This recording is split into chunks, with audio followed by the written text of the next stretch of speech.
All right, folks, here we are with two-time Dakar off-road racing champ, Toby Price. Toby, thanks for joining us today at the Alpine Stars Adventure Tour. Mate, great to be here. We've had a good morning already this morning, and we got up through the mountains, and first time here in Big Bear, and here, yeah, at the outpost, and it's been a great trip so far. So yeah, we brought the Dakar rally bike along, and we've had a great day.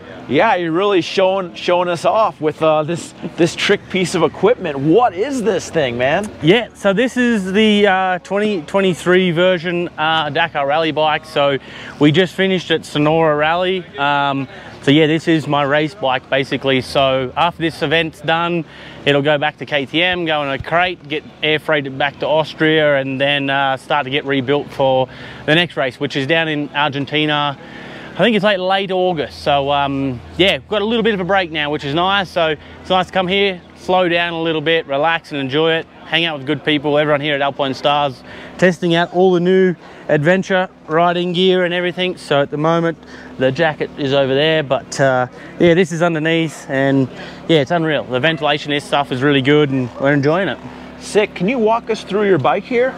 Yeah, so as I say, this is a 2023 KTM 450 rally bike that we have for Dakar rallies. So we're going to have a little bit of comfort. That's like we're traveling almost 10,000 kilometers, which I think that translates to about 7,000 miles, something like that. 6,600, yep. Yep, 6,600. So yeah, how it all kind of works is, so in the mornings we will get like a big paper road book that's rolled up and then goes into this part of the tower. So we can pull this plastic piece off, you feed the roll into here, tape it on, roll the paper in all the way, and then basically from there tape the top side into there, and then put your cover straight back on, and then that's locked away. So the road book is basically controlled off the toggle switch down in the side here.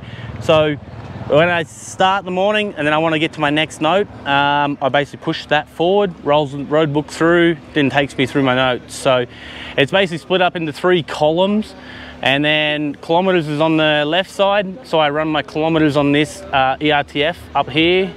It's all like in kilometers per hour, everything. And then in the center section, will give us a picture description type thing. So it could be a T-junction at 1 kilometer. And then in the other side, it will give us a bit of a vague, like bit of a brief of what it is. So it could be cap 220. So cap headings is on the right side here. We'll have 1.0 kilometers. We'll be at a T-junction, turn right, cap 220. And if that says 220, then we're heading the right direction. So it's, yeah, a lot of things going on. Then when you're trying to do 140, 50, 60 kilometers an hour, it's a lot to manage.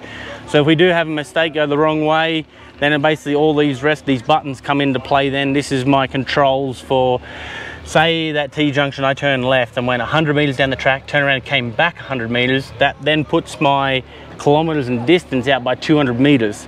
So I've got to press the bottom button here twice, which each time's 100 meters. It will take off on the total distance, and then that puts me back on the road book again in the right kilometers. So that's for sometimes where you find you'll see us have some accidents, is because we've made a bit of a mistake. The road book's not quite right. A danger 2, danger 3 pops up, and it arrives early because you get to the point of the kilometer and go, geez, there's nothing here, I don't know what they're talking about. Next thing, full gas again, and then danger 3, and you're crashing on your head. So wow, pretty crazy. But so that's mainly all the control side of things. Then we've got 2 fuel tanks at the front here. Both sides are around, we're about probably 8 litres per side. So it's about 16, 17 litres of fuel in the front. On the back here also is another fuel tank. So we're about 17 litres here as well. So we're like 34 litres of fuel in total capacity, which will take us about 380 kilometres cruising on the road in a stage roughly 220, maybe 190 in sand dune conditions. So it just varies on what surface and everything you're on. But other than that, we basically got these virtually like steg peg Europeans version of it. So they bolt into the side of the tank. I can just kind of lean my calf, the back of my Alpine Star boot, into the back of there. Kind of just gives me a little bit more relaxation in the shoulders at high speeds. Once you stand up and you're catching all that wind at high speed, it's a lot of load on the shoulders and everything like that. So yeah, other than that, we've got like a little toolbox over here on this side. I don't think there would be any tools in at the moment, but just very basics of what we need. So there's a gear change lever, like a spanner for the rear axle nut. It's the same as the front as well. So yeah, it's like a 10mm socket in there, 8mm socket. So it's, yeah, everything's pretty basic, pretty simple. That side of the mechanics wise. And is there a quick shifter on this thing? No, so at the moment we're testing that at the moment. This version, no, not at the moment. So we're just, yeah, still running the normal gearbox. It's a 6-speed 450. That's our maximum capacity limit, is a 450cc. So it's, yeah, it's definitely a beast of a bike. As you can see, the front rotor is quite big. When you've got a full tank of fuel and everything, all the weight on it, it's quite a big MotoMaster front disc. It's thick too. It's quite thick, because yeah, you need to get, there's going to be a lot of heat transfer in that, so you need a little bit more thickness in that disc. But yeah, all carbon fiber front tower and everything like this, carbon fiber bash plate. So yeah, on the market, one of these in a stock trim, someone went in to buy one from the shop. I think they're around 50,000, I think. This, we've got different forks, different shock, triple clamps, and the engine configuration is factory. So yeah, a few parts on here that you can't get, but yeah, they're not a cheap bike, but a very fun bike to ride. So where do you carry the water? So now our restrictions, the rules, we don't have to carry 3 litres on the bike no more. So we've dropped 3 kilos of weight there. KTM shaved a lot more weight off the bike. I think in total we're about 6 kilos lighter than our previous bike. But it's compulsory. We still take the 3 litres of water in our Camelback with us. So yeah, it's kind of crazy. They took that away, but at the end of the day, like I've always said, it's where we had the bladder, and where pretty much everyone has the water bladder, it's right under the engine. It's quite hot. So I don't bags drinking that straight in the sand dunes if the bike's broken and stop in the dunes. But maybe take a few tea bags out there and dunk in there, and you'll be good to go. But yeah, that's pretty much the rundown of the bike. We run a Michelin Desert rear tyre, so because with all the big long distance riding, this tyre yeah, holds into the conditions quite well. So tubeless?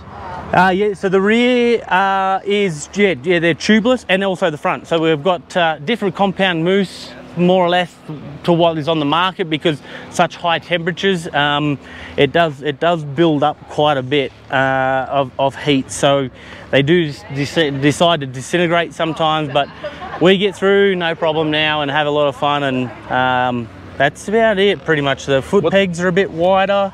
So as you can kind of see, they're like, I think they're now like these 3D printed like titanium foot pegs. So I was a little bit skeptical on that. I know they're 3D printed. I don't know the material, but I didn't really want to trust that too much. But I'm a big guy. They hold me. I haven't had a foot peg break yet, so they do quite well.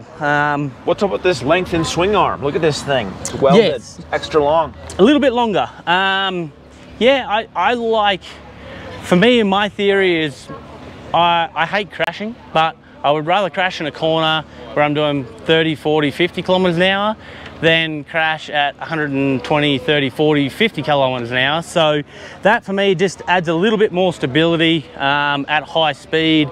But I'm all, like I say, I'm a big guy, so I can kind of sit up on the front of the tank, make the bike turn, and so it does make it a little bit stiffer and harder to turn for us, but my weight, it actually comes into play and helps us a fair bit. So from there, it's, yeah, that's about the only other bit of the factory mod that I've kind of got, is the longer swing arm and just the linkages, and that's about it really. So they're all custom made linkage length and what I like, and sometimes you feel like you've got a lot of options and you're going in circles, but yeah, you have many options of what you want to try and do to make the bike work for you. What are these green buttons real quick? Yep, so the green buttons basically serve the same purpose. As you can see here in the center center ICO. So if I hit the green, that's like a menu. So that tells me the time. That's my speedo, like kilometers per hour. At the moment, they must have changed the front wheel and it's not calibrated, so not quite working. And then, yeah, basically, so that's a menu there. And then I can, yeah, change. So virtually the same thing. So no, sorry, this is the odometer and the other one was the speedo. So this morning, yeah, we've done like a 16.4 kilometer ride. Yeah. So like that's, like I say, 100 meter difference. I'd hit that once, twice, then it takes it all off. And what goes here? So then here is basically a GPS that doesn't give us any navigation direction to tell us where to go.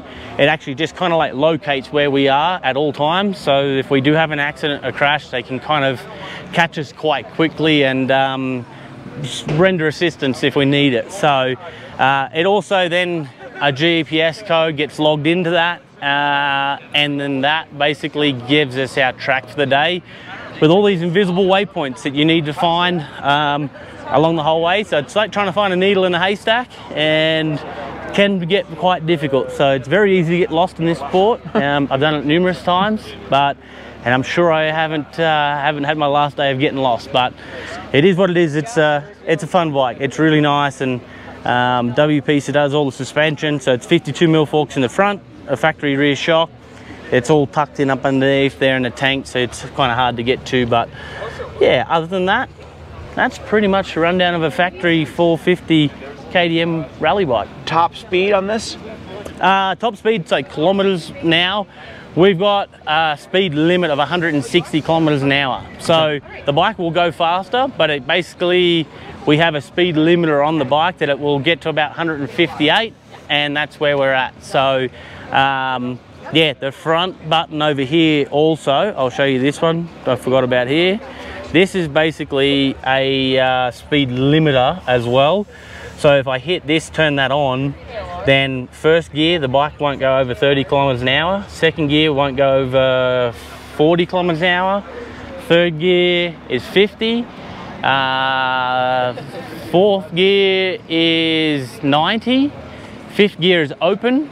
And then sixth gear is 120. But then other than that, 160 is its maximum will do because it's all programmed into the ignition to basically retard it to stop it from going over 160 kilometers an hour. But before, previously, we were doing like 182, 183 kilometers an hour was our top speed. So quite crazy. But between 160 and 180, it's still gonna hurt. So it ain't gonna be much difference.